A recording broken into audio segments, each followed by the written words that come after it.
Kejadian ini terjadi di Karangasembali tahun 2008 lalu. Kasusnya mirip dengan yang menimpa Wayan Mirna Salihin yang menghebohkan publik tahun 2016 lalu.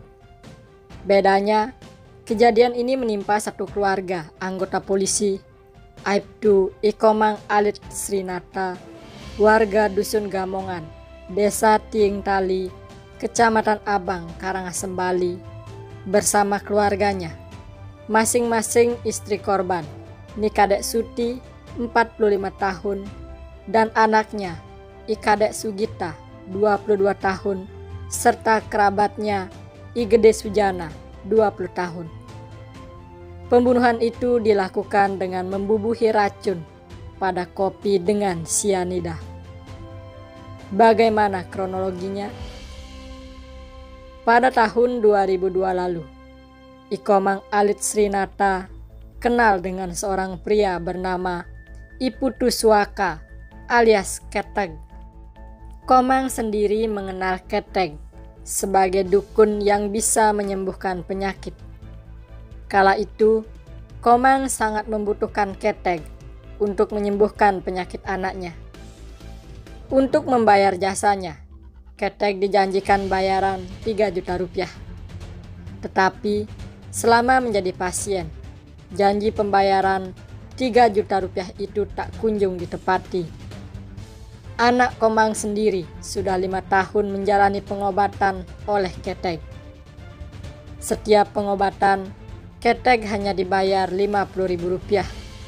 Padahal Komang berjanji akan membayar 3 juta rupiah bila anaknya sembuh. Merasa diingkari janjinya, Keteg pun berniat membunuh keluarga Komang. Hal itu pun dilakukan oleh Keteg pada 26 Januari 2008 silam.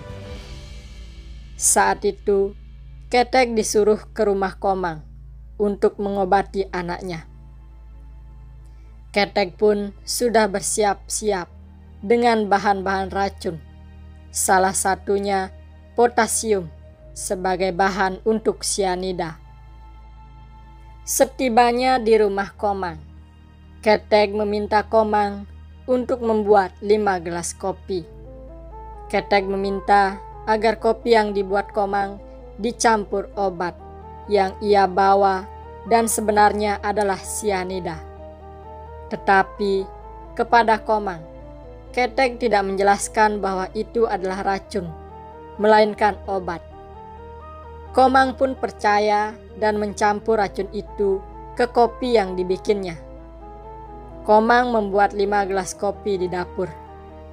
Keteg memberitahukan takaran dengan campuran gula 3 sendok teh dan kopi 2 sendok teh serta potasium 1 sendok teh.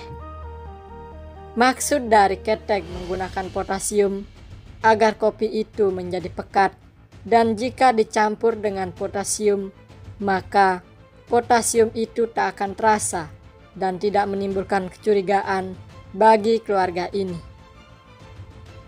Lantas, apa yang terjadi? Setelah kopi tersebut selesai dibuat, keluarga Komang yang terdiri dari 4 orang meminum kopi tersebut. Usai minum kopi itu, Komang, istri Komang yang bernama Nikadek Suti bersama anaknya Ikadek Sugita serta kerabat Komang yakni Igede Sujana terkapar di lantai dan meregang nyawa. Setelah keempat korban meregang nyawa, Keteg pun langsung menguras harta milik korban yang disimpan dalam lemari, termasuk uang tunai sebesar 10 juta rupiah. Dari hasil diagnosa klinik nomor PB 01-KF-1-2008 tanggal 27 Januari 2008 terdapat hasil lab yang menyatakan pelebaran pembuluh darah kapiler pada otak besar, otak kecil dan batang otak. pelebaran pembuluh darah kapiler dan fokus ekstravasasi eritrosit perivaskuler tanpa infiltrat sel-sel radang pada scalp, pelebaran pembuluh darah kapiler septum interalveolar, edema, dan fokus sebaran ringan limfosit, sel plasma, dan sedikit eosinofil pada septum interalveolar dan bronkus, serta tampak fokus antrakosis pada paru. Juga erosi mukosa, infiltrat sel-sel radang limfosit dan sel plasma pada lamina propria, dan pelebaran pembuluh darah kapiler pada lapisan submukosa dan serosa lambung.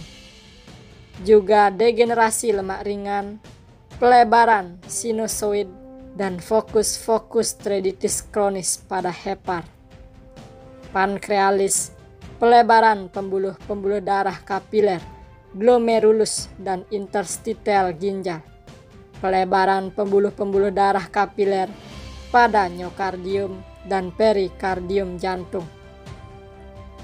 Juga penebalan intima dan plak ateroma pada cabang-cabang arteri koronaria kanan dan arteri koronaria kiri yang mempersempit lumen sebesar 5% sampai 75%. Hasil diagnosa ini menyatakan korban keracunan sianida. Polisi pun langsung menangkap Keteg hingga kasus ini berlanjut ke persidangan. Pada 22 September tahun 2008, Pengadilan Negeri Amlapura menjatuhkan vonis mati kepada Keteg. Putusan itu dikuatkan di tingkat banding. Pada bulan Oktober 2008, Keteg tetap divonis mati di Pengadilan Tinggi Denpasar atau PT Denpasar.